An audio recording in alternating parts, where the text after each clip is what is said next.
सकता है। अनिल कुरैशी साहब जो है बहुत मेहनत कर रहे हैं और पहले भी हमें यूथ के अवार्ड्स मिले थे और उम्मीद है कि इस साल भी हमें अवार्ड्स मिलेंगे इस साल में भी, और इंशाल्लाह आने वाले वक्तों में भी हम भी पंजाब स्पोर्ट्स बोर्ड एक इनिशिएटिव देने जा रहे हैं कि जिधर हम लोग कोशिश करेंगे कि पूरे पंजाब से चेस और ट्रैवल का जो एक टूर्नामेंट बंद कर पाएँ।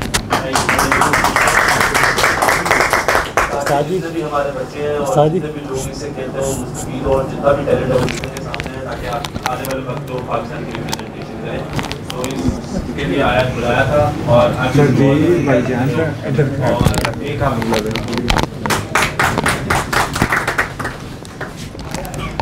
मेरा नाम जब आतिश जवान था तो मैं पाकिस्तान की नेशनल टीम में था।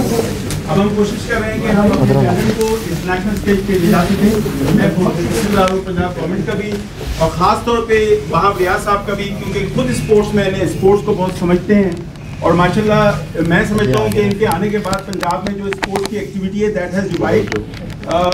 मैं फेडरेशन की तरफ से पंजाब स्पोर्ट्स बोर्ड को मिनिस्टर साहब को बैक द स्पोर्ट्स हैं हमारी माशाल्लाह पूरे पंजाब में स्पोर्ट्स की activity is going on high, we are here to support that. मैं बहुत शुक्रगुजार हूँ खासतौर पे पेरेंट्स का, जिनकी मैं समझता हूँ कि जिनकी मेहनत से ये बच्चे, जिनकी डेडिकेशन से, और ख़ास तौर पे इन बच्चों का मैं शुक्रगुजार हूँ। हमारे नेशनल चैंपियन आमिर करीम साहब का फीडे मास्टर हैं, पाकिस्तान के लिए बड़े लॉरेट्स ले चुके हैं। इनका एक इटली में इन्होंने जो है सिल्वर मेडल लिया था वर्ल्ड चेस ओलंपियाड में, जिसमें 165 कंट्रीज थे।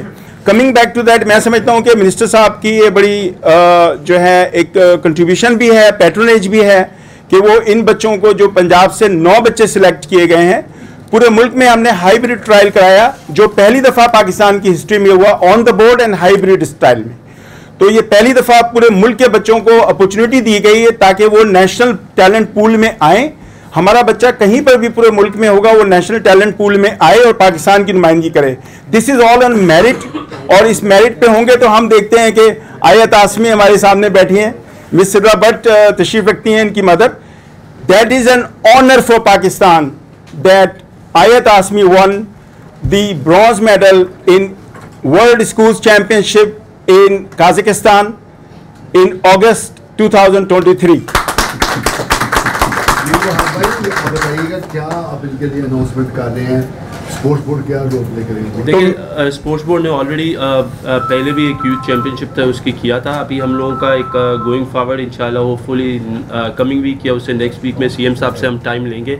कुछ इनामात है जो ऑल ओवर हम लोगों ने अनाउंस किए थे, जो चेस के लिए किए थे, हम लोगों ने नेशनल गेम्स के लिए किए थे जो हुई थी कोयटा में, और इसी तरह हमारे कोई पिंग गेम्स है उनके भी जो इनामात है कुछ जो रहते हैं वो हम लोगों ने बात की सीएम साहब से। हम चाहते हैं कि सीएम साहब आएँ और वो खुद इन बच्चों को इनामात दें ताकि इन लोगों की हौसला अफजाई हो बच्चों की सबकी।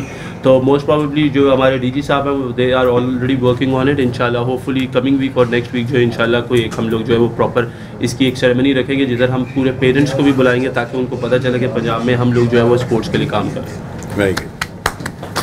मैं एक ही अर्ज कर चाहूँगा मिनिस्टर साहब की इजाज़त से कि पहली दफ़ा हिस्ट्री में पाकिस्तान को एशियन चेस फेडरेशन के जो प्रेसिडेंट हैं शेख सुल्तान बिन खलीफा अल नाहयान, उनकी तरफ से पाकिस्तान को एक्सीलेंस अवार्ड दिया गया पाकिस्तान की फेडरेशन को।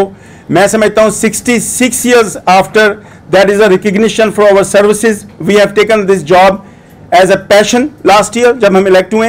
ये मैं चाहूँगा कि मिनिस्टर साहब को भी मैं पेश करना चाहूँगा कि ये पाकिस्तान का एक ऑनर है जो पूरे एशिया में, which represent 70% of the world, Asia represent 70% of the chess world, जिसमें पाकिस्तान को ये अवार्ड दिया गया है। मैं बहुत शुक्रगुजार हूँ शेख सुल्तान बिन खलीफा अल नाहयान का कि उन्होंने ये ऑनर पाकिस्तान को दिया। सर कैमरा पीछे ये तोशा खान में रखा जाएगा, ये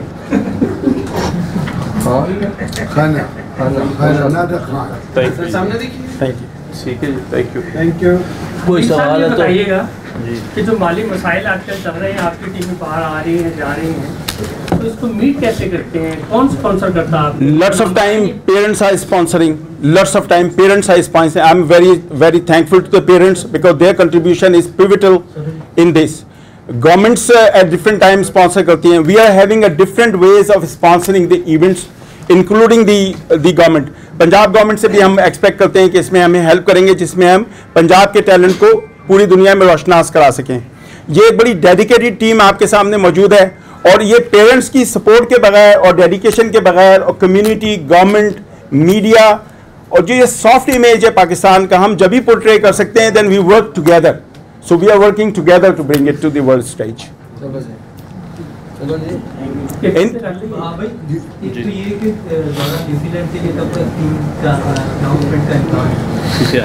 आए हम बच्चों को करने हैं, लेकिन अच्छा गोइंग फॉरवर्ड जी देखें, इंशाल्लाह 12 या 13 तारीख को हम लोगों का प्लान है कि हम लोग सिलेक्शन कमेटी बैठेगी और उसमें हम लोग बच्चे फाइनलाइज़ करेंगे, लड़के फाइनलाइज़ करेंगे, जो कि न्यूजीलैंड टूर्स के कंटेंडर्स होंगे, और इंशाल्लाह 25 तारीख से होपफुली उनका कैंप लगेगा टीम की रवानगी से पहले तक। अच्छा वहाँ पे हारिस रऊफ चुके जा चुके हैं, उससे उनको मिली है, लेकिन काफ़ी बातें हुई हैं इसमें, और उनको एनओसी देने से पहले शो कॉज नोटिस भी जारी किया गया, जिसका उसने जवाब जमा करवाया। तो हारिस रऊफ को या किसी भी प्लेयर को ऐसे मतलब लीग की इजाज़त जो है वो पाकिस्तान क्रिकेट बोर्ड ने दी है कि 2 लीग आप खेल सकते हैं, एक PSL के साथ, तो फिर शो का नोटिस क्यों जारी किया गया जब प्लेयर एक कह रहा है कि मेरा वर्कलोड जो है वो मैं नहीं उठा सकता, बॉडी में नहीं उठा सकती टेस्ट का लोड, उस वक्त शो का नोटिस, और फिर शो का नोटिस पे कहा गया था कि इसकी जो सेंट्रल कॉन्ट्रैक्ट का तनज़री की जाएगी इस पर क्या करके।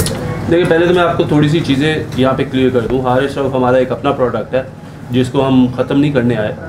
ऑब्वियसली देखें, जो सेंट्रल कॉन्ट्रैक्ट मिलता है तो कोई भी प्लेयर बाउंड होता है, जब वो साइन करता है तो उसकी अवेलेबिलिटी जो है वो पाकिस्तान क्रिकेट टीम के लिए पहली प्रायोरिटी होती है। गोइंग फॉरवर्ड जो भी सेंट्रल कॉन्ट्रैक्ट की शेख है कि उसमें क्या हो सकता है, टर्मिनेट हो सकता है, ये सारी चीज़ें ज़रूर हैं, लेकिन अभी तक कोई ऐसा फ़ैसला लिया नहीं गया। असल में लोगों ने बहुत सी चीज़ों को हवाओं में ऐसे उड़ाया हुआ है कि जिस तरह उनको सब कुछ पता है, हालांकि किसी को कुछ नहीं पता जब तक कोई बात पूछी ना जाए। सेंट्रल कॉन्ट्रैक्ट ये कहता है कि आपको जब भी अवेलेबल होना हो पड़ेगा पाकिस्तान के लिए, जब भी आपको बुलाया जाएगा, वी नीड योर अवेलेबिलिटी, और कोई भी प्लेयर उसको साइन करने से पहले उसकी अवेलेबिलिटी के ऊपर साइन करता है। ये सिर्फ हारिस के लिए नहीं, हर एक के लिए है। गोइंग फॉरवर्ड के उसको हम लोगों ने NOC दे, जो शो कोर्स नोटिस है वो उसके उस सेंट्रल कॉन्ट्रैक्ट की ब्रीच के ऊपर है, और ये एक मेरा ख्याल है जो प्रोसेस है वो ऑन गोइंग प्रोसेस है, ये होता रहा पीछे भी और ये अभी भी हुआ है, तो ये कोई बहुत बड़ी उसके लिए मेरा नहीं ख्याल कि इतनी कोई बड़ी खबर है, क्योंकि obviously that's a breach of central contract, तो वो पाकिस्तान क्रिकेट बोर्ड और प्लेयर के दरमियान है। गोइंग फॉरवर्ड के सुनने में आ रहा था, बहुत से लोगों ने कहा जी फ़ोन आ गए और उनको हम लोगों ने NOCs दे दी, और हम लोगों ने उन्हें कहा कि जी आप चले जाएँ, हम लोग अंडर प्रेशर आ गए, ये हो गया वो हो गया। तो मैं पहले आपको ये बता दूँ कि जो भी किसी भी प्लेयर को NOC मिलती है तो वो 3 या 4 लोगों की एक कमेटी है जिसके थ्रू डिसाइड होता है कि इनको कैसे मैनेज करना है, किसको किधर ज़रूरत होगी, और कैसे गोइंग फॉरवर्ड हमें उनकी ज़रूरत है, क्या वो हमारे प्लान्स में हैं या नहीं है, उसके मुताबिक उनको NOC का हमारा एक जो अमल है वो प्रोसेस में लाया जाता है। हारिस रऊफ का जो NOC दी है, Haris Rauf has participated in the T20 competition, Islamabad के कप्तान थे, और वो कप्तानी के बाद कप्तान थे, लेकिन अनफॉर्चुनेटली सुपर 8 में उनकी टीम जो है वो क्वालिफाई नहीं कर सकी। इसकी वजह से अब से लेके न्यूजीलैंड टूर तक उसका मतलब है कि 1.5 महीने का एक गैप है जिसमें हारिस रऊफ किसी किस्म की कोई क्रिकेट नहीं खेल रहे। क्रिकेट ऑस्ट्रेलिया के साथ जो उनका बिग बैश का कॉन्ट्रैक्ट है वो सिर्फ और सिर्फ बेस्ड ऑन 5 गेम्स है, और हम लोगों ने ये मद्देनज़र रखते हुए कि 1.5 महीना क्योंकि कोई कंपेटिटिव क्रिकेट नहीं होगी, तो हम चाहते हैं कि हमारे प्लेयर्स खेलते रहें ताकि वो एक तो प्रैक्टिस में हो, एक फॉर्म में हो, एक रिदम में हो, क्योंकि he is a fast ball. तो उसकी वजह से हम लोगों ने उनको 7 तारीख से लेकर 28 तारीख तक, जिसमें उनके 5 मैचेस भी कवर होते हैं, और उसके बाद फिर मोस्ट प्रॉबेबली वो पाकिस्तान टीम का हिस्सा होते हैं, तो वो सीधा न्यूजीलैंड के लिए ट्रैवल कर जाएंगे। सो ये बेसिकली साइंस है हारिस रऊफ को और जमान को और उसामा को NOCs देने की।